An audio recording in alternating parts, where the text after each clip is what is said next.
Now we look at the internal structure of a stem. The stem consists of several tissues, each tissue possessing different types of cells that carry out specific functions. Now, most of the tissues that are present in the root are also present in the stem, and this includes the epidermis, you have parenchyma tissue, vascular bundle. But in addition to these ones, we also have sclerenchyma and collenchyma in the stems of many plants, though not all. Now, the distribution of these tissues vary depending on whether the plant is dicotyledonous or monocotyledonous. Here is a transverse section of a monocotyledon stem. You can see it's made up of epidermis making up the outermost layer. Then within the epidermis, there are vascular bundles that are scattered. There's no any specific pattern of the arrangement, they're just scattered all over. And then between these vascular bundles is a parenchyma tissue. Remember, one of the functions of the parenchyma tissue is to fill up and pack up the spaces between the other tissues. And in this particular case, the spaces between the vascular bundles are filled in by the parenchyma tissue. If we look at the transverse section of a dicotyledon stem, the distribution of the tissues is quite different, and also we have presence of additional structures. To start with, the outermost tissue is the epidermis. Then immediately beneath the epidermis, you have specialized tissues known as the collenchyma. Collenchyma is made up of modified parenchyma cells with thick cellulose cell wall. Very thick cell wall to provide support. The vascular bundles are arranged in a radial pattern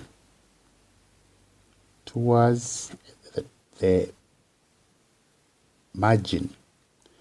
So this is a vascular bundle, and within the vascular bundle you have the phloem towards the outside and the xylem towards the inside. In between, there are specialized cells known as the cambium. Cambium cells are capable of dividing to give rise to new tissues. So the cambium is responsible for the secondary growth that takes place in some plants. Then at the center, you have the parenchyma cells. The parenchyma cells that are found at the center make up the pith, while those towards the epidermis, between the vascular bundles and between the vascular bundles and the collenchyma, make up the cortex.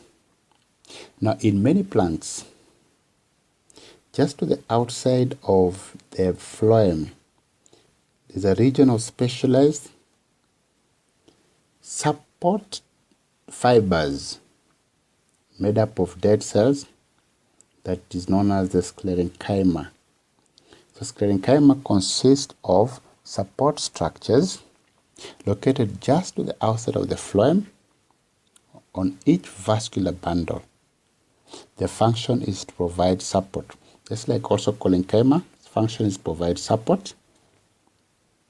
The difference is that collenchyma consists of living cells, though with thick cell wall, but sclerenchyma consists of dead cells with very thick lignified walls that provide additional support located just to the outside of the sclerenchyma of the phloem, located to the outside of the phloem. So whether it is a monocotyledon or dicotyledon, the primary function of the stems include support, especially when the parenchyma cells are turgid. Then they provide support, mechanical support to the plant. In addition, the presence of support tissues like the collenchyma and the sclerenchyma provide support to the stem. Remember, it is the stem that exposes the leaves to sunlight for photosynthesis and flowers to agents of pollination, and the fruits to the agents of dispersal. So the support function of the stem is very, very important.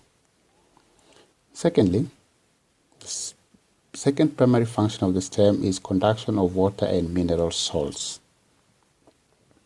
Due to the presence of the xylem in the vascular bundle, water and mineral salts are conducted from the roots to the rest of the plant, especially the leaves, where water is used for photosynthesis. The third primary function is conduction of soluble food substances. This may be from the leaves where the food is manufactured to the rest of the plant, or even from storage organs, for example, the roots, to the rest of the plant.